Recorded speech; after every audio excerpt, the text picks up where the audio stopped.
అన్నారు. తిరిగి ఈ రెండవ పాఠంగా యేసు రూపాంతరములో దాగిన ఆంతర్యం ఏమిటి అనే ఒక ఆలోచనాత్మకమైన పాఠాన్ని మనమంతా కలిసి లేఖనాల ద్వారా పరిశోధన చేద్దాం. ముందుగా మనం లేఖనాల్లో చదువుకున్నట్లు మత్తయి సువార్త 17వ అధ్యాయము, మత్తయి సువార్త 17వ అధ్యాయము మొదటి వచనం నుంచి జాగ్రత్తగా మనం చూడగలిగితే, మత్తయి సువార్త 17వ అధ్యాయం మొదటి వచనం నుంచి దయచేసి చదవండి ఎవరైనా. 6 దినములైన తరువాత యేసు పేతురును, యాకోబును, అతడి సహోదరుడైన యోహానును వెంటబెట్టుకొని ఎత్తైన ఒక కొండ మీదికి ఏకాంతముగా పోయి వారి ఎదుట రూపాంతరము పొందెను.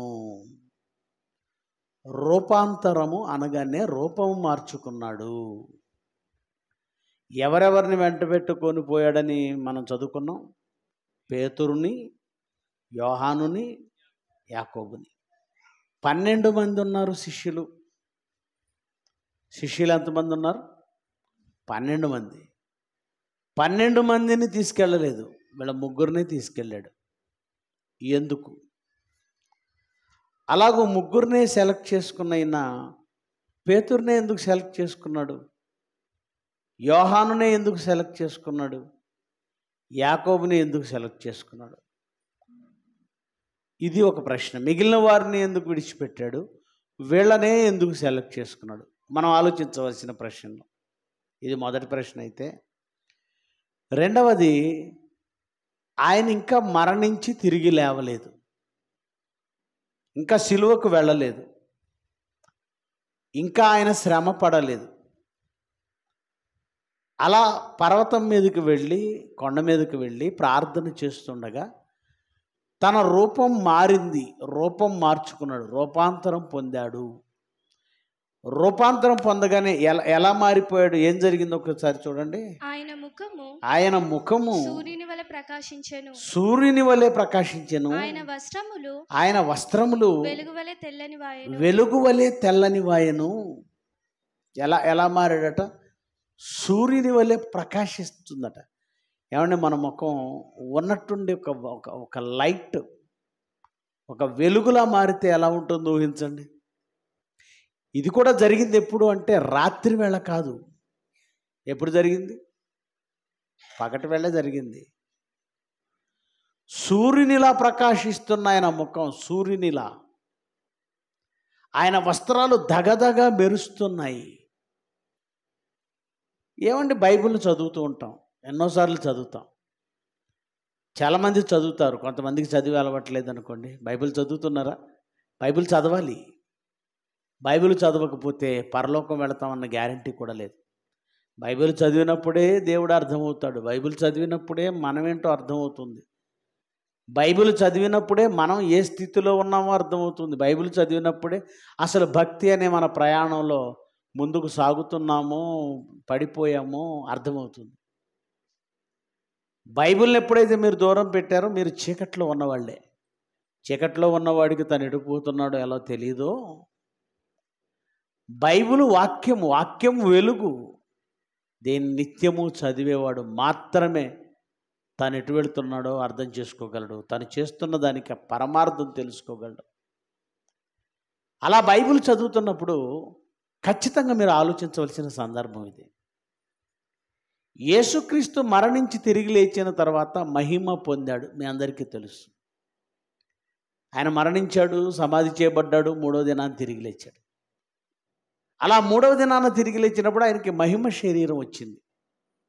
అది మన అందరికీ తెలుసు. ఆ మహిమ శరీరం ఎలాగైనా మారగలదు.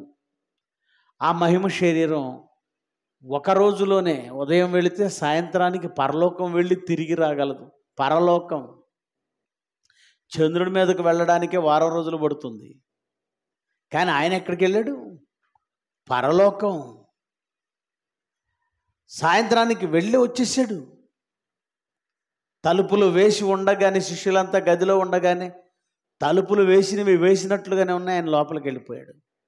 అంటే మరణించి తిరిగి లేచిన తర్వాత ఒక అతీతమైన శక్తి కలిగిన శరీరం వస్తుందని, అది ఏ రూపంలోకైనా మారుతుందని, అది ఎలాగైనా మారిపోతుందని, ఉన్నది నేల మీద నిలిచి ఉన్న ఈ శరీరం ఉన్నట్టుగా ఉన్న ఫలంగా అలా గాలిలోనికి లేచి ఆకాశంలోనికి వెళ్ళి మేఘాలలోనికి నేరుగా పరలోకం వెళ్ళిపోతుందని మరణించి తిరిగి లేచిన యేసుక్రీస్తు శరీరాన్ని బట్టి మనం చెప్పగలం. ఎందుకంటే అది మహిమ శరీరం, పునరుత్థానం చెందిన శరీరం, అక్షయ శరీరం. ఏమండి, మరణము లేని మృత్యువు లేని శరీరం. బాగుంది, అది మనకు తెలుసు. ఇదంతా జరగక ముందు యేసుక్రీస్తు ఎందుకు శిష్యుల్ని కొండ మీదకు తీసుకెళ్ళాడు? అది కూడా ముగ్గురిని ఎందుకు తీసుకెళ్ళాడు? వాళ్ళ ఎదుట ఎందుకు రూపాంతరము పొందాడు? ఇదే సందర్భాన్ని పరిశోధన చేయాలి కదండి. ఇదే సందర్భాన్ని మరి మార్క్స్ వార్తలో కూడా చూద్దాం. వ్రాయబడినటువంటి సందర్భం 9వ అధ్యాయము, మార్క్స్ వార్త 9వ అధ్యాయము 2వ వచనం. 6 దినములైన తరువాత యేసు పేతురును, యాకోబును, యోహాన్ను మాత్రం వెంట పెట్టుకొని ఎత్తైన ఒక కొండ మీదికి ఏకాంతముగా వెళ్ళిపోయాడట. వారి ఎదుట రూపం మార్చుకున్నాడు. అంతలోనే ఆయన వస్త్రాలు ప్రకాశమానములను మిగులు తెల్లనివైనవి ఆయను. ఎంత తెల్లగైపోయాయంటే లోకమందు ఏ చాకలి అంత తెల్లగా చలువ చేయలేడు. ఏమండి, రూపం మారింది. ఎందుకు మార్చుకున్నాడు? వారి ముగ్గురిని ఎందుకు తీసుకెళ్ళాడు? ఇది మనం ఆలోచించాలి. ప్రిల్లరా, 12 మందిలో ముగ్గురిని ఎందుకు సెలెక్ట్ చేసుకున్నాడో ఆలోచిద్దాం. సహజంగా క్లాస్లో చాలామంది ఉండొచ్చండి, కానీ టీచర్ ఎందుకో కొంతమందినే సెలెక్ట్ చేస్తూ ఉంటాడు, కొంతమందిని మీదే కాన్సన్ట్రేషన్ చేస్తాడు. అఫ్కోర్స్ ఒక గుడ్ టీచర్, ఒక మంచి టీచర్ అందరూ చక్కగా చదవాలనుకుంటాడు, అందరూ బాగా చదవాలనుకుంటాడు, వెరీ గుడ్. కానీ వారిలో కొందరు మాత్రమే బ్రిలియంట్ స్టూడెంట్స్ ఉంటారు. ఎవరైతే క్లెవర్గా ఉన్నారో, ఎవరైతే బ్రిలియంట్గా ఉన్నారో, ఎవరైతే కష్టపడే తత్వం ఉందో వాళ్ళని ఇంకొంచెం పైకి తీసుకురావాలి, వాళ్ళకి ఇంకా చేయూతనివ్వాలి, వాళ్ళకి సపోర్ట్ ఇస్తే వాళ్ళు స్టేట్ ర్యాంక్ కొట్టవచ్చు, లేదా డిస్ట్రిక్ట్ లెవెల్ ర్యాంక్ కొట్టవచ్చు. వాళ్ళు ఇంకా సపోర్ట్ ఇద్దాం. అంటే ఉన్నవారిలో బెటర్గా ఉన్న వాళ్ళకి సపోర్ట్ ఇస్తాం. ఉన్న 12 మందిలో బెటర్గా ఉన్న వాళ్ళు ఎవరంటే ఇలా ముగ్గురే. మొదటి ఆయన పేరేంటి? పేరు. రెండో ఆయన పేరేంటి? యోహాను. మూడో ఆయన పేరేంటి? ఆయనకి యేసుక్రీస్తు పక్షపాతం లేదండి. చాలామంది ఏమంటే మేము ఎంతమంది ఉన్నామండి, కానీ ఎప్పుడు అన్నవాళ్ళు ప్రార్థన చేయడానికి పలానా వాళ్ళని పిలుస్తారు, పాట పాడడానికి పలానా వాళ్ళని పిలుస్తారు, ఏ పని అప్పచెప్పాలన్నా పలానా వాళ్ళని పిలుస్తారు. దాని ఉద్దేశం వాళ్ళకి పక్షపాతం ఉందని కాదు, సేవకుడికి పక్షపాతం ఉందని కాదు. అలా ఆలోచిస్తే యేసుక్రీస్తు కూడా 12 మంది శిష్యులు ముగ్గురినే సెలెక్ట్ చేసుకున్నాడు. ఒక ప్రత్యేకమైనటువంటి సందర్భం, కొండ మీదకి తీసుకెళ్ళాలి, వాళ్ళ ఎదుటి రూపాంతరం పొందాలి. వీరి ముగ్గురినే సెలెక్ట్ చేసుకోవడానికి ప్రత్యేకమైన కారణం ఆయనకి పక్షపాతం ఉందని కాదు, ఈ ముగ్గురికి మిగిలిన వారి కంటే ఎక్కువ ఆసక్తి ఉంది. అందుకే పేతుర్ని ఎలాంటి వాడిగా పోల్చాడంటే, పేతుర్ని రాయి, నువ్వు రాయి, చాలా గట్టోడివి. ఎంత గట్టివాడు అంటే మిగిలిన వాళ్ళందరికంటే విశ్వాసం ఎక్కువ అండి పేతురికి. యేసుక్రీస్తు తెల్లవారుజామున నడిచొస్తుంటే నీటి మీద, గలిలయ సముద్రం మీద అందరూ భూతమని కేకలు వేశారు. లేదు, నేనే, మీరు కంగారు పడొద్దు. ఏమండి, మిగిలిన వాళ్ళంతా అలాగే బిక్క చచ్చిపోయి ఆ పడవలో అలాగే ఉన్నారు. పేతురు అంటాడు, ప్రభువా నీవే అయితే నేను కూడా నీలాగే నడిచేస్తాను. దేవుని కుమారుడు గనక నడుస్తాడులే, ఆయనకి శక్తులు ఉన్నాయి, అతీత శక్తులు, ఆయన గనక నడుస్తాడని మిగతా వాళ్ళందరూ సైలెంట్ అయ్యారు. కానీ పేతురు ఏమనుకున్నాడంటే, ఆయన నడవడమే కాదు నన్ను కూడా నడిపించే శక్తి ఆయనకుంది. ఇది మనం ఆలోచించాలి. పేతురులో ఉన్న ప్రత్యేకత ఏమిటంటే దేవుని కుమారుడు గనక ఆయన నడుస్తాడు. మిగతా వాళ్ళందరూ అనుకున్నారు నీళ్ళ మీద నడుస్తాడు, అది ప్రత్యేకత ఏం కాదు. కానీ మనలను కూడా నడిపించగలడు, అది నమ్మాలి. ఎంత నమ్మాడంటే పేతురు ఎంత నమ్మాడంటే, ఏమండి నడి సముద్రంలో పడవలో నుంచి దిగి అలా నీళ్ళ మీద నడుస్తానని కాలు నీళ్ళ మీద ఎవరైనా పెట్టగలరండి? పెట్టగలరా? పెట్టగలరా? ఎవరు పెట్టగలరండి? ఓకేనా? సరే, కూర్చునే వాళ్ళ బాధలు మీకెందుకండి, వాళ్ళు ఎలాగో కూర్చుంటారు. ఎందుకో వాళ్ళు ఎలా కూర్చుంటారు, మీరు అందరూ అటువైపు చూస్తున్నారు. మరి వాక్యం చెప్పిన కాన్సన్ట్రేషన్ దెబ్బతిందా? వాళ్ళని వదిలేయండి. కూర్చోవడం వచ్చుగా వాళ్ళకి, అడగండి వాళ్ళకి వచ్చలేదు. కూర్చునే వాళ్ళకి కూర్చోవడం వచ్చు. మీరెందుకు టెన్షన్ పడుతున్నారు వాళ్ళు ఎలా కూర్చుంటారని? Okay, feel free. వాక్యం అర్థమవుతుంది కదా? Good, very good. పేతురు గారికి ఉన్న ప్రత్యేకత చెప్తున్నాను. అందరూ అనుకుంటారు దేవుడు గనక ఆయన నీళ్ళ మీద నడిచేశాడు అని అందరూ అనుకుంటారు. మరి పేతురు గారి ప్రత్యేకత ఏమిటంటే, దేవుడు గనక ఆయన నడవటం మాత్రమే కాదు, నన్ను కూడా నడిపించగలడు. అది పేతురు క్యారెక్టర్, అంత విశ్వాసం. అందరూ పేతురుని దుడుకు పేతురు ఇదేనా నేర్చుకుంది? ఇదేనా? జక్కయ్య గురించి చదివి ఏమి నేర్చుకున్నాడంటే, జక్కయ్య పుట్టాడు, ఇదొకటే నేర్చుకున్నావా? జక్కయ్యలోని మార్పు అర్థం కాలేదా? మరికొంతమందికి ఏమర్థమవుతుంది? పేతురు అనగానే కోడి ఏంటి? కోడి 3 సార్లు అబద్ధం ఆడేశాడు, కోడి కూసింది. అదే గుర్తొస్తుందా? మనకెప్పుడండి ఎదుటివారిలో తప్పులు, పొరపాట్లు, లోపాలే తప్ప మంచి ఎప్పుడు గుర్తుకు రాదు. ఎందుకంటే మన క్యారెక్టరే అది. ఎప్పుడు ఎదుటివారిలో మంచిని జ్ఞాపకం చేసుకోవడం అలవాటు చేసుకోండి. అది దేవుని పిల్లల లక్షణం. దేవునిగా నువ్వు ఆలోచించడం అంటే అర్థం ఏంటో తెలుసా? ఎదుటివానిలోని మంచి ఏంటో చూడండి. లోపాలు అందరికీ ఉంటాయి.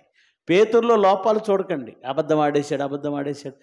ఒకసారి ప్రాణభయంతో అబద్ధం ఆడాడన్న సంగతే చూస్తున్నావు, కానీ అతని జీవితంలో అతను ఎంత విశ్వాసం కలిగిన వ్యక్తో తెలుసా? ఏది నువ్వు నీళ్ల మీద నడువు చూద్దాం, యేసుప్రభు పేరు చెప్పి. అలాంటి విశ్వాసం కలిగిన వాడు ఆయన. ఇంకా పరిశోధన కలిగిన వాడు ఆయన. నా గురించి ఏమనుకుంటున్నారని అడిగాడట. తూరు సీదోను ప్రాంతాలకు వెళ్ళినప్పుడు యేసుప్రభు అడిగాడట, ఏమనుకుంటున్నారు నా గురించి అంటే, అందరూ ఏవేవో చెప్పేస్తున్నారు. ఇది చదువుకోండి, మత్తయి సువార్త 16 అధ్యాయంలో ఉంటుంది, మీరు తర్వాత చదువుకోండి. 14, 15, 16 వచనాల్లో ఉంటుంది, తర్వాత చదువుకోండి. ఒక ఆయన అంటాడు, బాప్తిజం ఇచ్చే యోహాను అని అనుకుంటున్నారు, ఏలియా అని కొందరు అనుకుంటున్నారు, ఇర్మియా అని కొందరు అనుకుంటున్నారు, ఏదో ప్రవక్తల్లో ఒకడై ఉండొచ్చు అని అనుకుంటున్నారు. అప్పుడు యేసుప్రభు అడిగాడు, శిష్యుల్ని అడిగాడు, మీరైతే నా గురించి ఏమనుకుంటున్నారు? వెంబడించడమే కాదు, మీరు వెంబడిస్తున్న సేవకుడి మీద మీకు ఒక అభిప్రాయం ఉండాలి. ఎవరు ఏది చెబితే అది నమ్మేయటం కాదు. ఎప్పుడు చాలా తప్పది. చాలామంది సేవకుడిని నమ్ముతారా, వెంబడిస్తారా?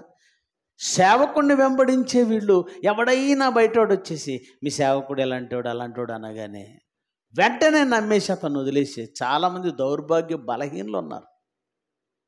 ఎప్పుడు గుర్తుపెట్టుకోండి, మీరు ఒక మనిషి మీద అభిప్రాయాన్ని ఏర్పరచుకున్నారా, చచ్చిపోయేంతవరకు అభిప్రాయం జరిగిపోకూడదు. ఒక మంచి అభిప్రాయం ఒక సేవకుడి మీద.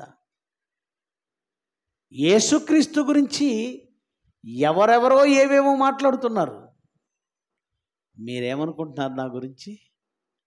యేసుప్రభు అడిగి, మీరు వెంబడిస్తున్నారు కదా, నన్ను స్వస్థతలు అద్భుతాలు చేయడం చూస్తున్నారు కదా, మీరైతే ఏమనుకుంటున్నారంటే, మరలా ఇక్కడ మిగిలిన వాళ్ళంతా సైలెంట్గా ఉన్నారు. పేతురు మాత్రమే నోరు తెరిచి ఏం మాట్లాడుతున్నాడు? అయ్యా, నువ్వు సజీవుడవైన దేవుని కుమారుడివి, క్రీస్తువి. మిగిలిన వాళ్ళు ఎందుకు చెప్పలేదు? తొందరపడి నీళ్ళల్లో దిగాడు అంటావు, తొందరపడి మాట్లాడుతున్నాడు అంటావు, తొందరపడి కత్తి తీసాడు అంటావు. దానికి కొంతమంది పేతురుని తొందరపాటు పేతురు అన్నారు, దుడుకు పేతురు అన్నారు.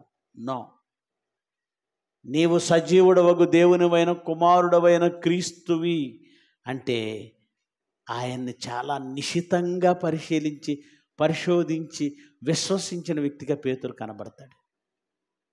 ఇక యోహాను యొక్క భక్తి, యేసుక్రీస్తు రొమ్మునే ఆనుకున్నాడు. యేసుక్రీస్తు రొమ్మున ఆనుకున్నాడంటే ఎంత ప్రేమించి ఉండాలండి.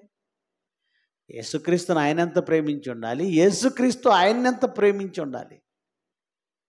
అందుకే ఎవరూ రాయనన్ని మంచి సంగతులు, మిగిలిన వారు చెప్పలేని సంగతులు యోహాను గారు చెప్పారు యేసుక్రీస్తు గురించి. మత్తయి సువార్త ఏమో యేసుక్రీస్తు వంశావళి, భూమి మీద వంశావళి నుంచి ప్రారంభిస్తాడు. మార్కు గారేమో బాప్తిజం తీసుకున్న దగ్గర నుంచి ప్రారంభిస్తాడు.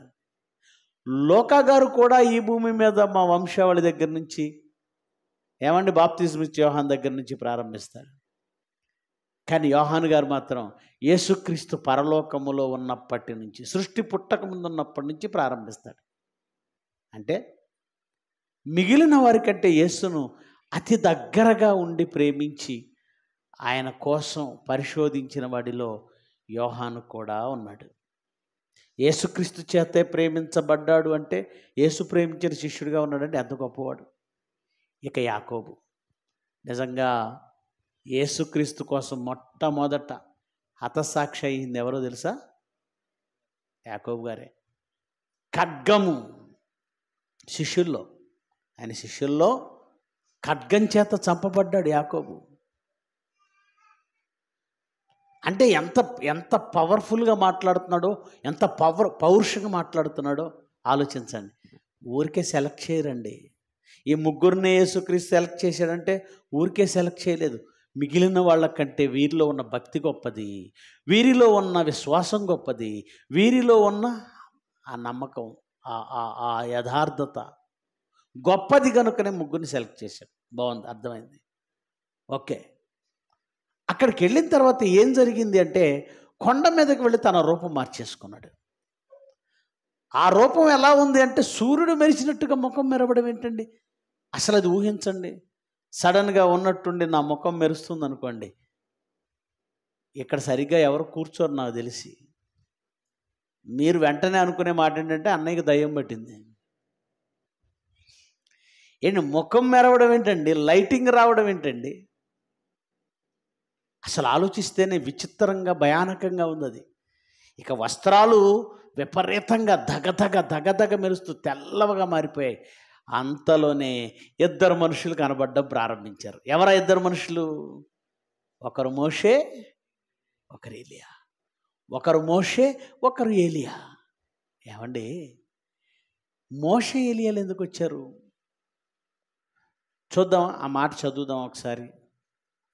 మత్తయి సువార్త 17వ అధ్యాయము.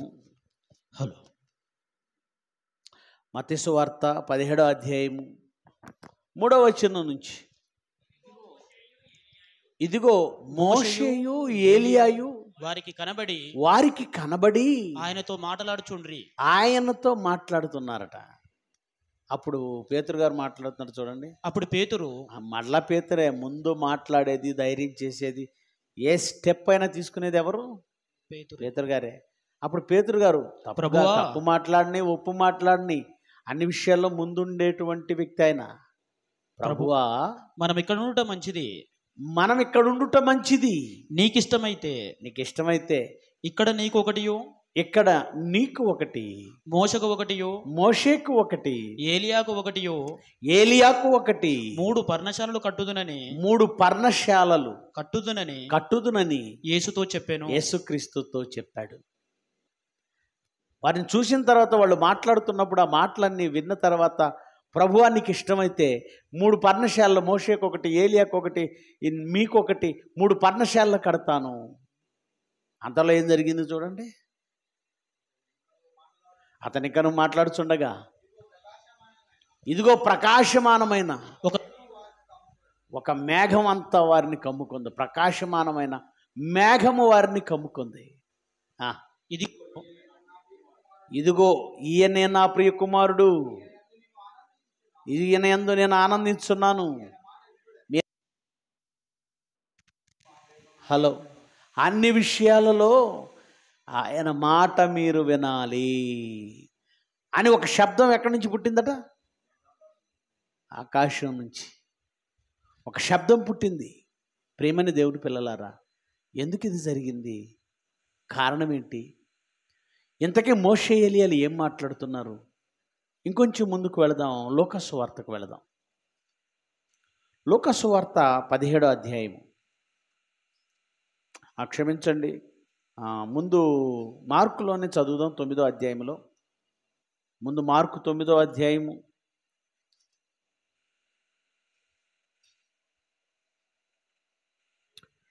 4వ వచనం. మరియు మోషేయు ఏలియాయు వారికి కనబడి, ఇక్కడ కూడా యేసుతో మాట్లాడుచుండిరి. ఇక్కడ కూడా ఏం మాట్లాడుతున్నారనేది క్లారిటీ రాలేదు. మరలా లూకా సువార్తకు వద్దాం. 9వ అధ్యాయం లూకా సువార్త 9వ అధ్యాయము 29 నుంచి చదువుదామా? లూకా సువార్త 9వ అధ్యాయము 29వ వచనం నుంచి చదువుదాం. ఆయన ప్రార్థించుచుండగా ఆయన ముఖరూపం మారిపోయింది. ఆయన వస్త్రములు తెల్లనివై ధగధగా మెరిసెను. మరియు 2 పురుషులు ఆయనతో మాట్లాడుచున్నారు. వారు మోషే ఏలియా అనువారు. చదవండి. వారు ఎలా కనబడ్డారు అంటే, మహిమతో అగపడి ఆయన యెరూషలేములో నెరవేర్చబోవు నిర్గమము గూర్చి మాట్లాడుచుండిరి. ఇంతకేం మాట్లాడుతున్నారట వాళ్ళు? ఇంతకేం మాట్లాడుతున్నారట? ఆయన యెరూషలేములో నెరవేర్చబోవు నిర్గమము. నిర్గమము అంటే వెళ్ళిపోవడం. నిర్గమము అంటే వెళ్ళిపోవడం. ఆయన వెళ్ళిపోవాలి. వెళ్ళిపోయే ముందు ఏం చేయాలో, యెరూషలేములో ఏమి నెరవేర్చాలో, ఆ నిర్గమం ఫైనల్ ఎండింగ్ వెళ్ళిపోవాలి. వెళ్ళిపోవాలంటే నెరవేర్చవలసిన ఒక మహాకార్యం ఉంది. ఆయన వెళ్ళిపోవాలి అంటే మరణించాలి, శిలువలో మరణించాలి, సమాధి చేయబడాలి, తిరిగి లేవాలి. దీనిని మాట్లాడుతున్నారట. ఎవరొచ్చి? మోషే కానీ ఏలియా కానీ వీళ్ళిద్దరూ యేసు ప్రభుతో నిర్గమము గురించి మాట్లాడుచున్నారు. అప్పుడు నాకు వచ్చినటువంటి డౌట్ అండి, ఈ సందర్భం చదివినప్పుడు, అంత అవసరత ఏముంది? యేసుక్రీస్తు ఆల్రెడీ వాళ్ళకి చెప్తున్నాడు. ఎప్పటి నుంచి చెప్తున్నాడంటే, మనం మత్తయి సువార్త 17వ అధ్యాయంలో చదివాం కదా. ఏం చదివాం? మత్తయి సువార్త 17వ అధ్యాయంలో ఆయన పర్వతం కొండ ఎక్కటం, అక్కడ రూపాంతరం చెందడం. కానీ 16వ అధ్యాయం నుంచి ఆయన చెప్పడం ప్రారంభించాడు. ఏమనో తెలుసా? నేను యెరూషలేముకు వెళుతున్నాను. నేను పెద్దల చేతికి, ప్రధాన యాజకుల చేతికి, మనుషుల చేతికి అప్పగించబడతాను.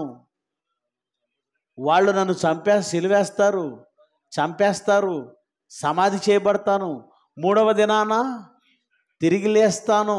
అది తథ్యం, అది అగత్యం. అప్పుడు పేతురు గారు ఏమన్నారు మీకు తెలుసు? ప్రభువా, ఆ మాట కూడా అన్నాడు. ప్రభువా, అది నీకు దూరమగునుగాక, అది అన్నటికీ నీకు కలగదు. ప్రభు ఆ మాట అనొద్దు. అంటే యేసు ప్రభు మీద ఏదో ప్రేమ ఉన్నట్టు చెబుతున్నాడు. కానీ ఇక్కడ మనం గమనించవలసిన విషయం ఏమిటంటే, ఆల్రెడీ ముందు నుండే నేను సిలువ ఎక్కాలి, నేను మరణించాలి, సమాధి చేయబడాలి, వెళ్ళిపోవాలి, ఇదంతా శిష్యుడికి చెబుతున్నాడు కదా.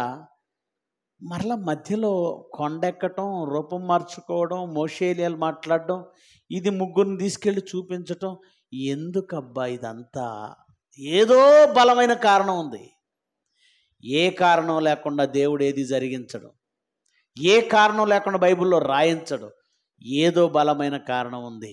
అది ఏమై ఉంటుందని పరిశోధిస్తూ ముందుకు వెళితే, పేతురు గారు రాసిన, అపోస్తులుడైన పేతురు గారు ఆయన వ్రాసిన 2వ పత్రిక 1వ అధ్యాయము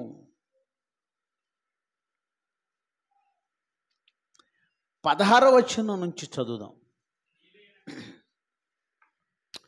పేతురు గారు వ్రాసిన 2వ పత్రిక 1వ అధ్యాయము 16వ వచనం. ఎలయనగా, బాగా వినాలి, పేతురు, యోహాను, యాకోబు, అపోస్తలులు, ఈ భూమి మీద వారి జీవితం ఏంటో తెలుసా? యేసు అనబడిన ఒక వ్యక్తి వడ్రంగివానిగా ఈ ప్రపంచం ఆయన ఒప్పుకుంది. లోకానికి ఏం తెలుసు ఆ రోజు, ఆ సమాజానికి ఏం తెలుసు? వడ్రంగివాని కుమారుడు. యేసంటే ఎవరు? మరియమ్మ కొడుకు. యోసేపు పుట్టలేదట, ఎట్లా పుట్టాడో తెలియదు, ఏదో తేడా ఉంది, ఇలా మాట్లాడుకున్నారు. యేసంటే ఎవరు? ఒక నజరేయుడు, నజరేతులో పెరిగినవాడు. యేసంటే ఎవరు? ఒక గలిలయుడు. యేసంటే ఎవరు? 10 మందిని 12 మందిని వేసుకొని అదిగో రాజుకు పని ఇవ్వద్దని చెప్తున్నాడు, ఇట్లా ఏదో ఒక విప్లవాన్ని లేపుతున్నాడు, ఇదే తెలుసు. కానీ ఆ రోజు సమాజానికి వీళ్ళు తప్పుగా మాట్లాడుతున్న ఈ యేసే క్రీస్తు. ఏ క్రీస్తు? ప్రవక్తలు ప్రవచించిన క్రీస్తు, లేఖనాలు చెప్పబడిన క్రీస్తు, లేఖనాలలో వ్రాయబడిన క్రీస్తు. ఆయనే ఈ యేసు. ఆయనే, ఆ క్రీస్తే యేసుగా వడ్రంగివాని కుటుంబంలో ఉన్నాడు. ఆ క్రీస్తే యేసుగా ఈ భూమి మీద, ఈ యేసే క్రీస్తు. ఆ రోజు ప్రపంచం ఒప్పుకోలేదండి. ఏ విషయాన్నైతే వాళ్ళు ఒప్పుకోలేదో ఆ విషయం అదే, ఈ యేసే క్రీస్తుని ఒప్పించాలి. ఒప్పించారు. 12 మంది ఒప్పించారు. లోకాన్ని ఒప్పించారు. యేసే క్రీస్తుని ఒప్పించారు. ఎలా ఒప్పించారో జ్ఞాపకం చేస్తున్నాడు. మేము ఎలా ఒప్పించామంటే, ఈ ప్రపంచాన్ని మేము ఎలా ఒప్పించామంటే, ఈ యేసే క్రీస్తుని మేము ఎలా సాక్ష్యం ఇచ్చామంటే, చమత్కారముగా కల్పించిన కథలను అనుసరించి మన ప్రభు యొక్క యేసుక్రీస్తు యొక్క శక్తిని, ఆయన రాకడను మేము మీకు తెలపలేదు. చమత్కారంగా మేము కథలు కల్పించలేదు, చమత్కారముగా ఏవేవో సృష్టించలేదు, మాయమాటలు చెప్పలేదు. మిమ్మల్ని ఎలా నమ్మించామో తెలుసా? ఆయన మహాత్యమును కన్నులారా చూచిన వారమై తెలిపితిమి. ఏమండి, అపోస్తలులు అనగానే యేసుక్రీస్తు జీవితానికి సాక్షులు. వారు సాక్ష్యం చెప్పాలంటే, ఇప్పుడు నేనున్నాను, ఉదాహరణకు ఏమండి మన సదానందం గారే యేసుక్రీస్తు అనుకోండి, ఆయనే క్రీస్తు సదానందంగా కనబడుతున్నాడు. ఇప్పుడు ఈయన క్రీస్తు అని మిమ్మల్ని నమ్మించటం అంత సులువేం కాదండి. నేనే నమ్మించాలనుకోండి, ఫస్ట్ నేను నమ్మాలి ఆయన క్రీస్తు అని. నాకు నమ్మకం కలగాలి, నాకు రుజువులు కావాలి. ఏంటి, నేను నమ్మకుండా మిమ్మల్ని నమ్మించగలనా?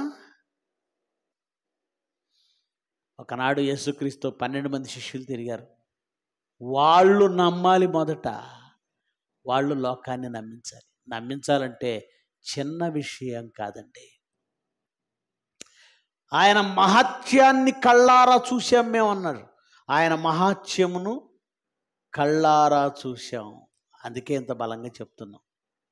ఎలా చూశారు, ఎప్పుడెప్పుడు చూశారని చెబుతూ కిందకు వచ్చేసరికి ఏమంటాడు చూడండి. ఆయన మహాత్యమును మేము కన్నులారా చూచిన వారమై మీకు తెలిపితిమి. ఈయన నా ప్రియ కుమారుడు. మేమింత బలంగా చెప్పడానికి మాకున్న రుజువేంటో తెలుసా? ఈయన నా ప్రియ కుమారుడు, ఈయన యందు నేను ఆనందించుచున్నానని ఒక శబ్దం మహాదివ్య మహిమ నుండి మా దగ్గరకు వచ్చింది, ఆయన దగ్గరకు వచ్చింది. ఏమన్నాడట? ఆ మహాదివ్య మహిమ మరలా ఏమందో చదవండి. ఈయన నా ప్రియకుమారుడు, ఈయన యందు నేను ఆనందించుచున్నాను అని శబ్దము మహాదివ్య మహిమ నుండి ఆయన యొద్దకు వచ్చినప్పుడు, తండ్రి అయిన దేవుని మహిమ, తండ్రి అయిన దేవుడు, క్లియర్గా చదవండి. తండ్రి అయిన దేవుని వలన ఘనతయు మహిమయు ఆయన పొందగా. ఏం జరిగింది ఇక్కడ? యేసుక్రీస్తు ఘనత మహిమ పొందాడట తండ్రి అయిన దేవుని వలన. అంటే తండ్రి అయిన దేవుడు యేసుక్రీస్తును గొప్ప చేశాడట. అంటే కొండ మీదకు తీసుకెళ్ళడానికి గల కారణం ఏంటంటే, యేసెవరో, యేసు గొప్పతనం ఏంటో ఈ ముగ్గురికి చూపించాలని దేవుడు అనుకున్నాడు. అందుకని ఆయన ముఖ్యులైన ముగ్గురిని తీసుకొని రా అంటే యేసు ప్రభు ఈ ముగ్గురిని తీసుకుని వెళ్ళిపోయాడు. అప్పటి వరకు మనలాంటి శరీరమే కదండి యేసు ప్రభు శరీరం కూడా. మనలాంటి శరీరమే, ప్రత్యేకమైన శరీరం ఏం లేదండి. ఆయన పుట్టుక ప్రత్యేకమేమో, కానీ ఆయనకి ఇవ్వబడిన శరీరం మాత్రం సేమ్. మనలాంటి మట్టి శరీరమే, మనలాంటి మాంసమే, మనలాంటి ఎముకలే, మనలాంటి నరములే. మన శరీరానికి ఉన్న ఆకలి ఆయనకి ఉంది, మన శరీరానికి ఉన్న దప్పిక ఆయనకి ఉంది, మన శరీరానికి ఉన్న బాధ ఆయనకు ఉంది, మన శరీరానికి ఉండే కోరికలు ఆయనకు ఉంటాయి, మన శరీరానికి ఉండే శోధనలు ఆయనకి ఉన్నాయి. అలా ఆయన్ని ఆరడుగుల ఆకారంగా మాంసపు ముద్దగా ఎముకల గూడుగా చూస్తున్న వాళ్ళకి ఆయన గొప్పతనం ఏంటో తెలపాలనుకున్నాడు దేవుడు. నాయన ఒక ముగ్గురు చాలు. ముగ్గురే ఎందుకు? సాక్ష్యం ముగ్గురు సరిపోతారు కదండి. ఒకరికంటే ఎక్కువ సాక్ష్యం ఎలా ఉండాలి? ఒకరికంటే ఎక్కువ. ముగ్గురు ఉన్నారుగా, చాలు. ఆ ముగ్గురు కూడా ఎవరు? గట్టి వాళ్ళని తీసుకురావాలి. ఆ ముగ్గురు కూడా ఎవరు?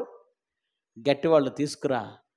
అలా తీసుకొచ్చి తండ్రి అయిన దేవుని ఎదుట యేసుక్రీస్తు ఏం పొందాడట? తండ్రి అయిన దేవుని వలన మహిమ, ఘనత. అంటే ఇప్పటి వరకు మీలాగా మామూలు వ్యక్తిగా చూస్తున్నారు కదా నాయన.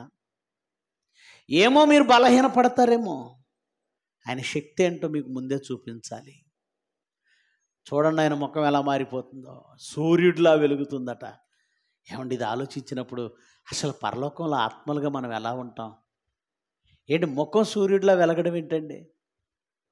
ఇమాజిన్ చేసుకోవడానికి కష్టంగా ఉంది కదండి. ఆ రోజు చూసిన వాళ్ళు ఏమైపోయి ఉంటారు? నా కుమారుడి గొప్పతనం ఏంటో మీరు చూడాలి, రండి. ఎందుకంటే ఆయన గురించి చెప్పవలసిన వాళ్ళు మీరే కదా. మీరు ఎంత ఘనంగా, ఎంత స్ట్రాంగ్గా నమ్మితే మీరు అంత స్ట్రాంగ్గా చెప్పగలరు అని. యేసుక్రీస్తు ముఖరూపం మారిపోయింది, వస్త్రాలు మారిపోయాయి. పైగా ఒక మహాశబ్దం యేసుప్రభు కోసం మాట్లాడుతుందట పైనుంచి. ఇదిగో ఈయన నా ప్రియకుమారుడు, సమస్త విషయంలో మీరు ఈయన మాట వినండి.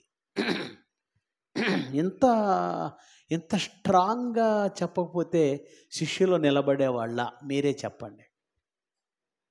ఇంత స్ట్రాంగ్గా చెప్పకపోతే శిష్యులు నిలబడేవాళ్ళ? నిలబడరండి. ఎన్నో అద్భుతాలు చేశారు యేసుప్రభు, ఎన్నో సూచక్రియలు చేశారు. చివరికి చనిపోయిన వాళ్ళని కూడా తిరిగి లేపాడు వాళ్ళ కళ్ళ ముందే.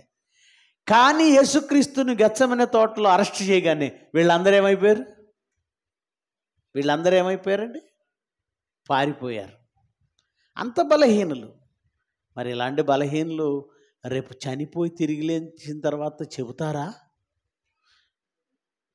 అనుమానాలు ఉంటాయి. ఎందుకు అనుమానాలు ఉంటాయి? ఏమండి, యేసుక్రీస్తు మరణించి తిరిగి లేవకముందే తన రూపాన్ని ఎందుకు మార్చుకున్నాడు? రూపాంతరం ఎందుకు చెందాడు? చనిపోయినాక ఎటో రూపాంతరం చెందాడు, రూపం మార్చుకున్నాడు, వాళ్ళకి కనబడ్డాడు. 40 రోజులు, నెల మీద 10 రోజులు, చనిపోయి తిరిగి లేచిన తర్వాత ఎన్ని రోజులు ఉన్నాడండి ఆయన? నెల మీద 10 రోజులు, 40 రోజులు ఇక్కడే ఉన్నాడు. ఉండి ఏం చేశాడు? అపోస్తుల కార్యాలు 1వ అధ్యాయం 3వ వచనం చదవండి. అపోస్తుల కార్యాలు 1వ అధ్యాయం 3వ వచనం. ఆయన శ్రమపడిన తర్వాత 40 దినముల వరకు వారికి అగపడుచు దేవుని రాజ్య విషయాలను గురించి బోధించుచు అనేక ప్రమాణాలు. నోట్ చేసుకోండి దాన్ని. ప్రమాణాలు అంటే ఏంటి? దేనికి? ఆయన మరణించి తిరిగి లేచాను నేను, మరణించిన తర్వాత సజీవుణ్ణయ్యాను నేను దేవుని కుమారుణ్ణి అని 12 మంది శిష్యులకి అనేక ప్రమాణాలు. చేపలు పట్టుకునే వాళ్ళు ప్రాణాలకు తెగించి ప్రపంచాన్ని క్రైస్తవ్యంతో నింపేశారంటే ఊరికే నింపలేదండి. ఒక మనిషి మరణించి తిరిగి లేవడం అంటే అప్పటి వరకు జరగలేదండి. అది మహిమ శరీరంతో రావడం అంటే జరగలేదండి. అనేక ప్రమాణాలు చూపాడు. చాలా ప్రమాణాలు, చాలా రుజువులు, చాలా ఆధారాలు. అయితే ఇక్కడ నన్ను ఆశ్చర్యపరిచిన విషయం ఏమిటంటే, మరణించి తిరిగి లేచిన తర్వాత ఇన్ని రుజువులు, ఇన్ని ప్రమాణాలు, ఇన్ని చూపించాడు కదా. 1 కాదు, 2 కాదు. పైగా ఆయన చనిపోయినప్పుడు యెరూషలేములో ఉన్న పరిశుద్ధుల శరీరాలు ఏమయ్యాయి? సమాధుల్లో నుంచి. అదో పెద్ద రుజువు ఆయనే క్రీస్తు అనడానికి. అసలు అది అలా జరిగితే ఎలా ఉంటుందో ఎప్పుడైనా ఊహించారా? మనం ఏం చదువుకున్నామంటే, చదువుకున్నారా? గుర్తుందా? యేసుప్రభు మరణించినప్పుడు సమాధులలోని అనేకుల పరిశుద్ధుల శరీరాలు ఏం చేసాయి? లేచి ఎక్కడికి వచ్చాయి? యెరూషలేములోకి వచ్చాయి. మీరు ఇప్పుడు సెమినార్ ముగించగానే, ఇంటికి వెళ్ళగానే, తలుపు తీయగానే, రారా మనవడా అని మీ తాత కూర్చొని ఉన్నాడు అనుకోండి కుర్చీలో. చచ్చిపోయిన మీ వాళ్ళు కూర్చొని ఉన్నారనుకోండి, మీరేం చేస్తారు చెప్పండి? అంతే వేగంగా మళ్ళీ పరిగెత్తుకుంటే ఇక్కడికి వస్తారు. అయ్యగారు, పాస్టర్ గారు, ఎవరో దెయ్యం వచ్చేసింది మా ఇంట్లోకి, ఆయన చచ్చిపోయి 30 ఏళ్ళు అవుతుంది, 20 ఏళ్ళు అవుతుంది, వచ్చేసాడు. ఏమండి, యేసుక్రీస్తు మరణించిన రోజున అనేకుల పరిశుద్ధుల శరీరాలు లేచి, ఆయన తిరిగి లేచిన తర్వాత ఊరిలోకి ప్రవేశించి అనేక మందికి కనబడ్డాయి. ఒక సెన్సేషన్ క్రియేట్ అయిందండి ప్రపంచంలో ఆ రోజు. ఆయన లేవడమే కాదండి, అనేకుల పరిశుద్ధుల శరీరాలు లేచాయండి. అలా లేచిన వాళ్ళు ఏం చెప్పుంటారు? ఏం చెప్తారు? మొట్టమొదట ఇర్మియా గారు కనపడ్డారో, లేదంటే ఏలియా గారు కనపడ్డారో, లేదంటే మోషే గారు కనపడ్డారో. పరిశుద్ధులు అంటే వాళ్ళే కదండి. దావీదు గారు కనపడ్డారు. ముందు చనిపోయిన వాళ్ళు కనబడితే పారిపోతాం మనం, కానీ తర్వాత ఏం చేస్తాం? దగ్గరికి వస్తాం. ఏంటి అసలు, ఏంటి ఇదంతా, ఏం జరుగుతుంది? ఏంటి మోషే గారు మీరు ఎందుకు వచ్చారు? ఏంటి ఏలియా గారు మీరు ఎందుకు వచ్చారు? ఏంటి జకర్యా గారు మీరు ఎందుకు వచ్చారు? ఏంటి హేబేలు గారు మీరు ఎందుకు వచ్చారు? అసలు మీరు రావడం ఏంటి? ఏంటి వింత? అప్పుడు వాళ్ళు చెబుతారు, చెప్పరా? ఏం చెప్పుంటారు మీరు చెప్పండి? మేము ఎందుకు వచ్చామంటే, మీరు సిలువేసి చంపిన యేసే క్రీస్తు. ఇది మీకు అర్థం కావడానికి ఇది కూడా ఒక సూచక్రియ. అందుకే దేవుడు మరలా మమ్మలను శరీరంలోనికి పంపి సమాధులను పగలగొట్టి బయటికి తీసుకొచ్చాడు. యేసుక్రీస్తుని ప్రపంచం ఊరికే నమ్మింది అనుకుంటున్నారా? అనేక ప్రమాణాలు, అనేక రుజువులు, అన్ని రుజువులు, అన్ని ప్రమాణాలు చూసిన తర్వాత నమ్మేసింది కదా. మరి ఎందుకు సిలువకు వెళ్ళకముందే ఆయన తన రూపాన్ని మార్చుకొని శిష్యులకు చూపించాడు? ఎందుకో చెబుతాను, జాగ్రత్తగా వినండి. మరణించి తిరిగి లేచిన దానికి, బ్రతికొండగానే మారిన దానికి చాలా తేడా ఉందండి. మరణించి తిరిగి లేచిన తర్వాత రూపం మారడానికి, బ్రతికొండగానే రూపం మారడానికి చాలా తేడా ఉంటుంది. ఏంటా తేడా అంటే, ఏమండి, చనిపోయిన తర్వాత ఒక మనిషి చనిపోయిన తర్వాత బ్రతికి, యేసుక్రీస్తు విషయమే ఆలోచిద్దాం. శిష్యుల దగ్గరికి వచ్చాడు. అసలు శిష్యుల కంటే ముందు ఎవరికి కనపడ్డాడు? చనిపోయి తిరిగి లేచి మగ్దలేనే మరియకు కనబడ్డాడు. ఆమె మిగిలిన స్త్రీలకు చెప్పింది. ఈ స్త్రీలందరూ వెళ్ళిపోయి శిష్యులతో చెప్పారు, ప్రభువు లేచాడు, సమాధిలో శవం లేదు, ఆయన అక్కడ లేడు, ప్రభువు లేచాడంటే వీళ్ళు నమ్మారా? అన్ని సూచక్రియలు చూసి అన్ని మాటలు విన్నవాళ్ళే నమ్మడం కష్టమైంది. తర్వాత ఆయన వాళ్ళందరూ గదిలో ఉండగా ఆయన వచ్చేసాడు, వాళ్ళతో మాట్లాడాడు. వాళ్ళల్లో ఒకడు లేడు. ఎవరైనా? తోమా వచ్చిన తర్వాత ప్రభు వచ్చాడు, మేము చూసామని చెబితే ఇతనంటాడు తోమా, నేను నమ్మనుగాక నమ్మను. ఆయన గాయాల్లో వేళ్ళు పెడితే ఆ వేలుకి రక్తం అవ్వాలి, పచ్చి మాంసం తగలాలి, అప్పుడు ఆయనేనని నేను నమ్ముతాను. చూశారండి, చనిపోయిన తర్వాత లేస్తే ఒక భూతం అనుకోవచ్చు, భ్రమ అనుకోవచ్చు, ఇంకేదైనా అనుకోవచ్చు. చనిపోయిన తర్వాత రూపం మారితే నమ్మకాలు కలగకపోవచ్చు, వీళ్ళు ఎక్కడో ఒక చోట బలహీనపడవచ్చు. అందుకే యేసుక్రీస్తు ఎంత జాగ్రత్త తీసుకున్నాడంటే, చనిపోయిన తర్వాత తిరిగి లేచి రూపం మారితే వీళ్ళ మనసులలో ఎలాంటి భావాలు పడతాయో, భ్రమని పడుతుందేమో, ఇది ముందే చూపించాలి. అంటే ఆయన చావుకు వెళ్ళక ముందే తన రూపం మారడం చూపించాడు. వాళ్ళ హృదయాల్లో బలమైన గుర్తులు. నాయన చనిపోయిన తర్వాత రూపం మారితే నేనో కాదో, ఇదేదో దయ్యమని మీరు భ్రమపడతారేమో, నేను చావులోకి వెళ్ళక ముందే రూపం మార్చుకుంటున్నాను, చూడండి, ఇది నా పవర్, ఇది నా పవర్. వాళ్ళంత స్ట్రాంగ్గా చావుకు కూడా తెగించి, ఒకప్పుడు సిలువలో యేసుక్రీస్తు సిలువ వేయడానికి పట్టుకున్నప్పుడు పారిపోయిన పేతురు ఆ తర్వాత అధికారుల ముందు నిలబడి ఏమంటున్నాడు? మేము కన్న వాటిని విన్న వాటిని చెప్పకుండా మేము ఉండలేము. ఏం చేసుకుంటారో చేసుకోండి, చావుకు సిద్ధం. ఇంత బలంగా వాళ్ళు మాట్లాడడానికి ఇదిగోండి ఇలాంటి ఆధారాలు. నేను చనిపోయి తిరిగి లేచిన తర్వాత నా రూపం మారటం చూసి మీరు ఏమనుకుంటారో, ఎలా మారిందనుకుంటారో, లేదంటే ఏ భూతం అని భావిస్తారో. నా రూపం మారే అవకాశం ఉంది. పూర్తి స్పృహతో నేను ఇంకా జీవించి ఉండగా మీ కళ్ళ ముందు నేను మారుతున్నాను చూడండి. కళ్ళ ముందే రూపం మార్చేశాడు. మోషే, ఏలియాలు కూడా వచ్చారు. వాళ్ళు మహిమ శరీరంతో అంటే మహిమ కలిగిన వారై ఉన్నారు. వాళ్ళు కూడా మహిమ కలిగిన వారై ఉన్నారు. వాళ్ళు మాట్లాడుతున్నారు. ఏం మాట్లాడుతున్నారు వాళ్ళు? నిర్గమము, నువ్వు సిలువెక్కాలి కదా నాయన. ప్రభువా, నువ్వు సిలువెక్కాలి ప్రభువా. 3వ దినాన తిరిగి లేవాలి ప్రభువా. ఇది యెరూషలేములో త్వరలో జరగబోతుంది. ఇదంతా ఈ ముగ్గురు వింటున్నారు. అంటే లోకానికి సాక్ష్యము ఇవ్వవలసిన శిష్యులకు, సాక్షులకు బలమైన సాక్ష్యం ఇవ్వడానికి చనిపోకముందే తన రూపాన్ని మార్చుకొని స్ట్రాంగ్ ఎవిడెన్స్ ఇచ్చాడు. అదొక్కటే కాదు, పైనుంచి ఒక శబ్దం. అది మాత్రమే కాదు, మోషే, ఏలియాలు ఇవన్నీ ఆయన క్రీస్తు అనడానికి బలమైన సాక్ష్యాలు. అందుకే పేతురు ఏమంటున్నాడు? 2 పేతురు 1వ అధ్యాయము 17వ వచనం చూడండి. ఆయన మహత్యమును అది మేము కళ్ళారా చూసాం. ఆయన మహత్యం అంటే ఏంటో, ఆయన మహత్యమును కళ్ళారా చూసిన వారమై మేము మీకు తెలిపాము.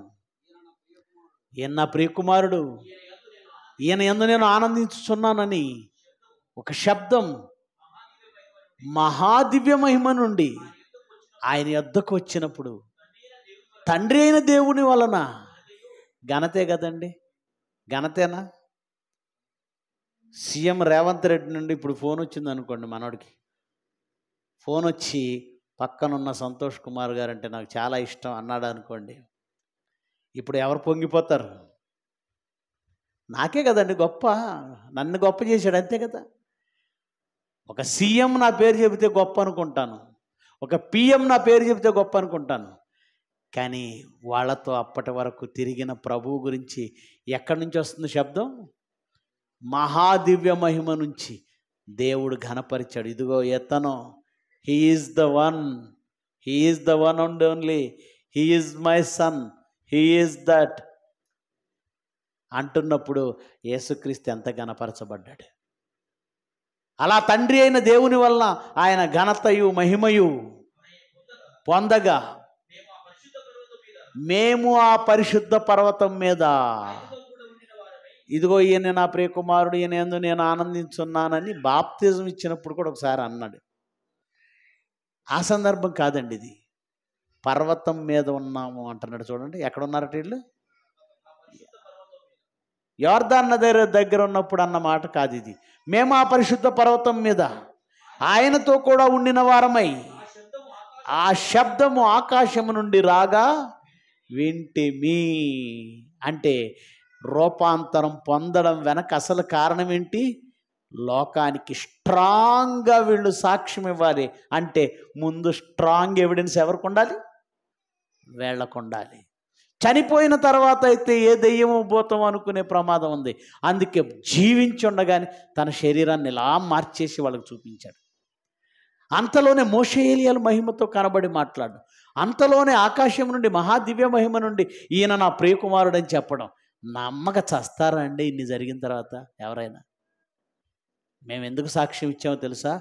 చమత్కారంగా కల్పించబడిన కథలను బట్టి కాదన్నాడు.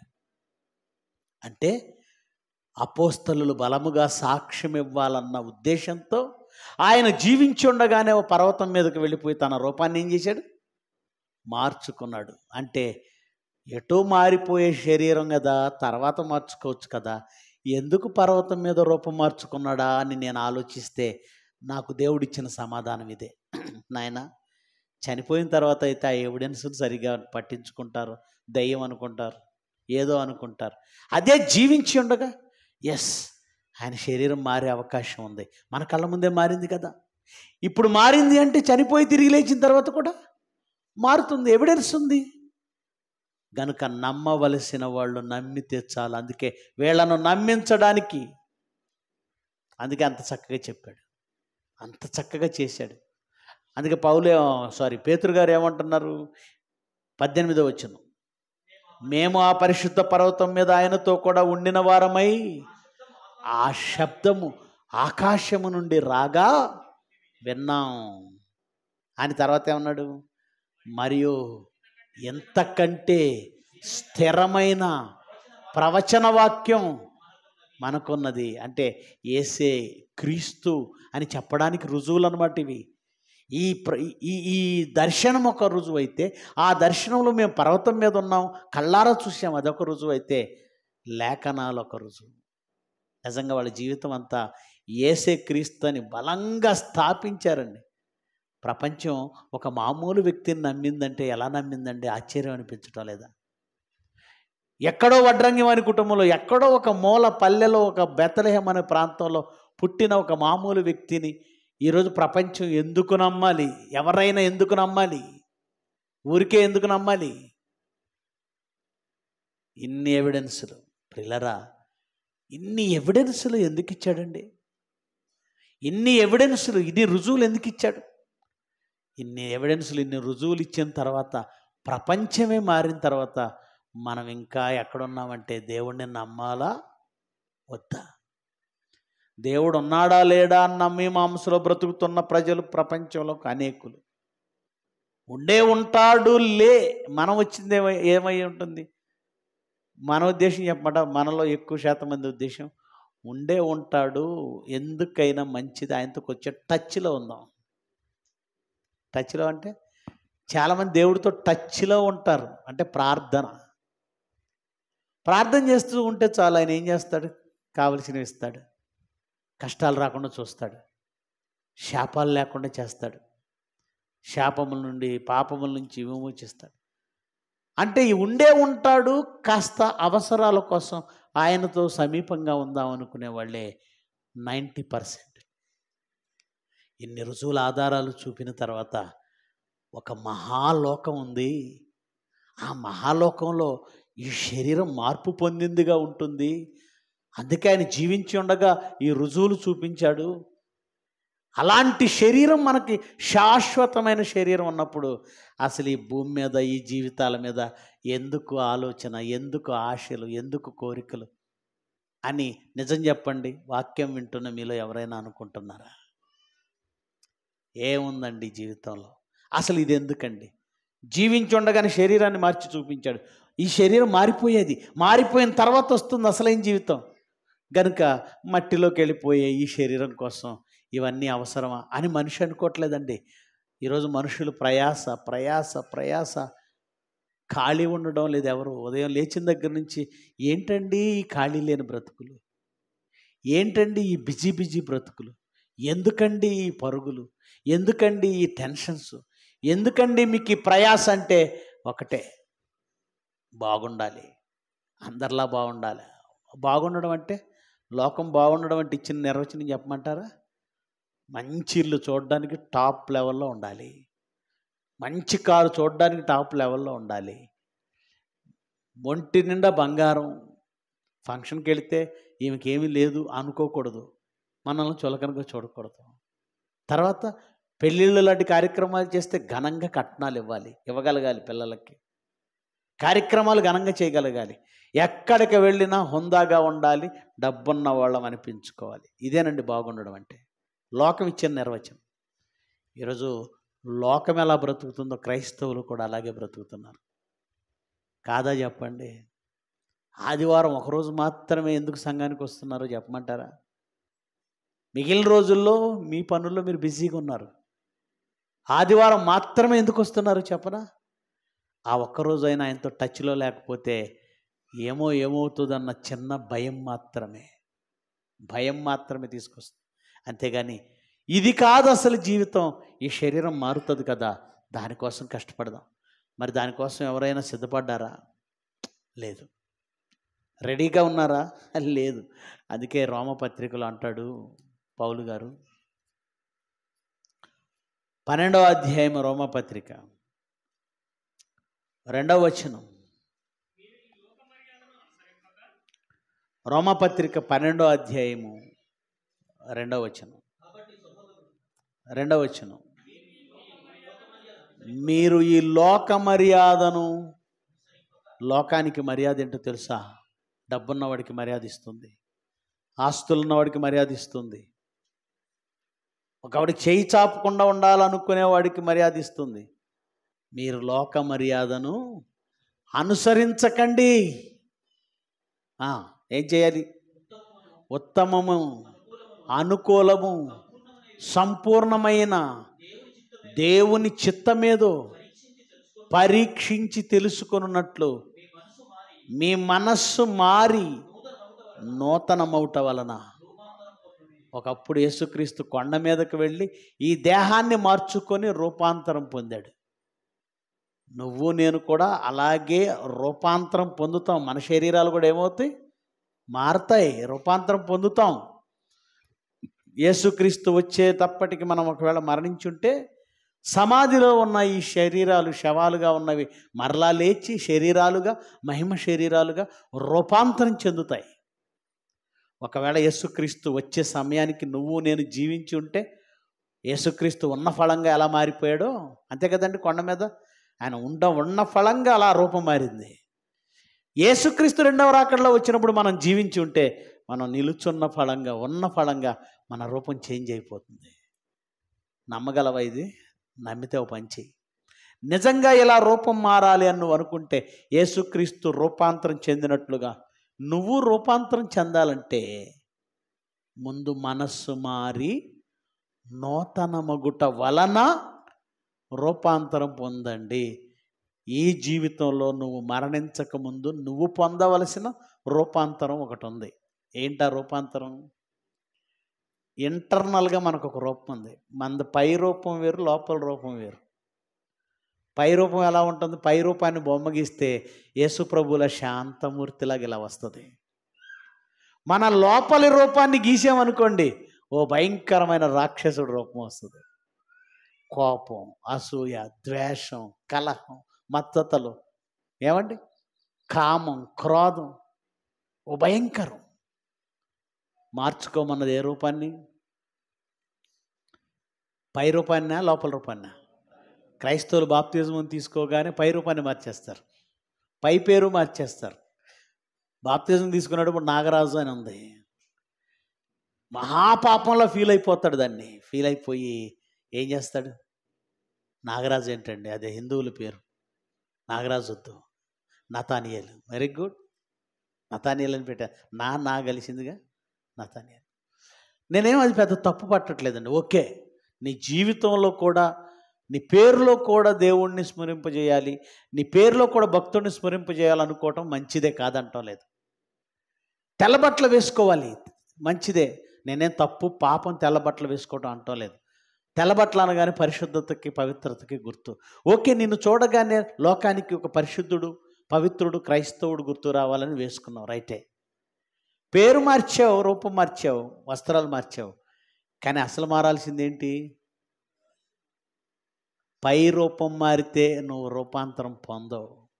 నీ మనస్సు మారి, అసలు నువ్వు క్రైస్తవుడు అని చూపించాల్సింది పేరు మార్చి కాదు. పేరు మార్చావు, నాగరాజల్లా నతానియేలు అని పెట్టుకున్నావు, కానీ పగబెట్టుకుంటే నువ్వు మళ్ళీ నతానియేలు ఎవరవుతావు? నాగరాజువి అవుతావు. పేరు నతానియేలు మారింది, కానీ లోపల పగ, అసలు క్యారెక్టర్ అలాగే ఉంది, నాగరాజే. కనుక నీవు నిజంగా ప్రభు అయిన యేసుక్రీస్తు వచ్చిన దినమున ఆయన రూపాంతరం చెందినట్లుగా రూపాంతరం చెందాలంటే ఇప్పుడు నీ మనస్సు మారి నూతన మగుట వలన రూపాంతరం పొందండి. మీ మనసు మారిందా? ఏం మారిందండి? ఏం మారింది చెప్పండి? ఒక కోడలు అంటుంది అత్తను చూసి, ఇది చస్తే నేను కన్నీటి బొట్టు కూడా రాల్చను అంటుంది. ఎవరు? కోడలు. ఎందుకో? అత్త మీద అంత కోపం. ఇదే కోడలు చర్చిలోకి వచ్చి ముసుగేసుకొని కన్నీటి పర్యంతమై ప్రార్థన చేస్తుంది. అమ్మో ఎంత భక్తురాలో! మరి ఎంత భక్తిగా ప్రార్థన చేసావు, మీ అత్త దగ్గర ఆ మనసు ఎందుకు? ఇది పై రూపం, అది లోపల రూపం. మారాల్సింది వెయ్యి వేషం కాదు, లోపల మారాలి. ఏం మారాలి? మనసు. ఎట్లా మారాలి? ఎంత నన్ను ఆరిళ్ళు పెట్టినా నేను మా అత్త కోసం ప్రార్థన చేస్తాను, ఆమెకు మంచి భోజనం పెడతాను. ఇది మారటం అంటే. దాన్నే 4 రోజులు కడుపు మాడితే కానీ బుద్ధి రాదు. ముసలిది మూలన కూర్చోక ఎందుకు నా చేత ఇన్ని తిప్పలు, నా భర్తకి నాకు గొడవ పెడుతుంది. ఇది నీ మనసు ప్రస్తుతం కదా.